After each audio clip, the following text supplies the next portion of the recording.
আর এবার আপনাদেরকে দেখাবো মহেশতলার ছবি, যেখানে অল্প বৃষ্টিতেই জলমগ্ন অবস্থা। সেই রাস্তায় কিন্তু রীতিমতো ড্রেনের জল জমছে, যার জন্য বাড়ছে মশার উপদ্রব। দেখুন সেই ছবি, মহেশতলা, অল্প বৃষ্টিতেই জলমগ্ন রাস্তা। 28 নম্বর ওয়ার্ডের জগতলায় রাস্তা জলমগ্ন, রাস্তায় জমে রয়েছে ড্রেনের জল। জল জমায় বাড়ছে মশা মাছির উপদ্রব। আমরা জানি যে একদিকে যেমন প্রশাসনের তরফ থেকে ডেঙ্গু এবং ম্যালেরিয়া নিয়ে সচেতনতা বার্তা দেওয়া হচ্ছে, তেমনি অন্যদিকে কিন্তু জল জমায় তো মশা মাছির উপদ্রবও বাড়ছে। এতে চরম ভোগান্তিতে স্থানীয়রা। কাউন্সিলরকে জানিয়ে সুরাহা না মেলার অভিযোগ করছেন স্থানীয়রা। কি বলছেন ওনারা, শোনাবো একবার। 3 মাস 4 মাস ধরে এই জলের সমস্যাটা বেশি হচ্ছে। বৃষ্টির জল আগেও জমতো, কিন্তু 2-3 দিনের মতো বেরিয়ে যেত।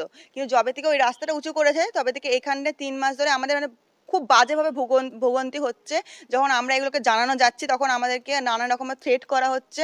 বলছে আপনারা এখানকার ভোটার নয়, আমি কেন আপনাদের আপনি কেন কথা বলছে। এই কিছুদিন আগেও কাউন্সিলর এখানে এসে মিটিং করে দেখে প্রতিশ্রুতি দিয়ে গেছে যে হ্যাঁ আমি করে দিচ্ছি জুন মাসের 12 তারিখের মধ্যে, কিন্তু কোনো সুরাহা হয়নি।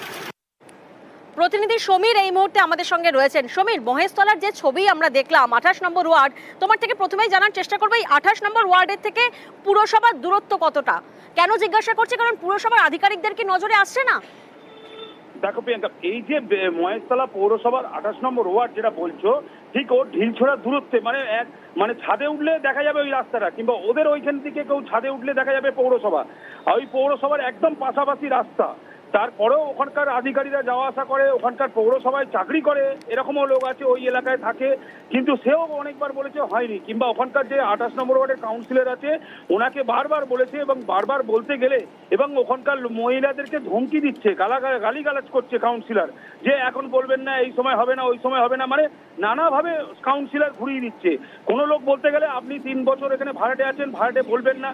যে ফ্ল্যাটে ভাড়া নিয়েছে সে মহেশতলারই বাসিন্দার, কেউ ধরুন মেমনপুরের বাসিন্দার, কেউ পার বাংলার বাসিন্দার, সব মহেশতলারই বাসিন্দার। ওখানে ভাড়া নিয়েছে কয়েকজন স্থানীয়রা। বহুদিন ধরে জল জমে আছে, জলের অবস্থা খুবই খারাপ। অর্থাৎ ঢিলছোড়া দূরত্বের পুরসভা তাও সুরাহা মেলেনি। অন্যদিকে উপপুর প্রধান তিনি আশ্বাস দিচ্ছেন নিকাশি ব্যবস্থার কাজ হবে। শুনুন। তখন থেকে আমরা দেখছি যে আমাদের এই একটা গলি, ওদিকে একটা গলি, এখানে একটা, এরকম 3-4টে গলি, এখানে কিছুটা বৃষ্টি হলেই জল জমে যায়। তার এই গত কয়েকদিন আগে, 1 মাস আগে হবে, তারও কম হয়তো হবে, 15 দিন আগে, আমরা এখানে কিন্তু রাস্তাটাকে উঁচু করেছি, উঁচু করে ওটাকে ঢালাই করেছি। কিন্তু এটা কিন্তু সলিউশন না, আমি মনে করছি এটা সলিউশন নয়। তার কারণ থেকে এটা তো বলছি এটা সলিউশন নয়। সলিউশন হচ্ছে এই জলটা যেখানে জমছে এটাকে আমাদের খালে নিয়ে যেতে হবে। এই জলটা বার করার আমরা ওটা আশ্বাস দিচ্ছি, এবং আমাদের বীরপুর খালটা পরিষ্কারও কাজ আমরা আরম্ভ